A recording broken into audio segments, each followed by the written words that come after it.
The process involves injecting molten plastic material into the mold, which is then cooled and solidified to produce the DCM clamp meter range parts in our factory.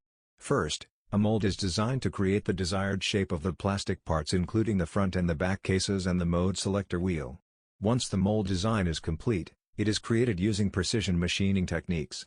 In the injection phase, the plastic material is melted and then injected under high pressure into the mold. The material is forced into every part of the mold cavity, filling all the voids and creating the desired shape. Once the mold is filled, it is cooled to solidify the plastic material. This is done by allowing the mold to cool naturally. After the plastic has solidified, the mold is opened and the finished part is ejected from the mold with the help of automated ejector pins. Once it finishes, the above steps are repeated to produce multiple parts, with each cycle taking only a few moments to complete. Thanks to this process we can produce the DCM clamp meter range parts with high accuracy and consistency.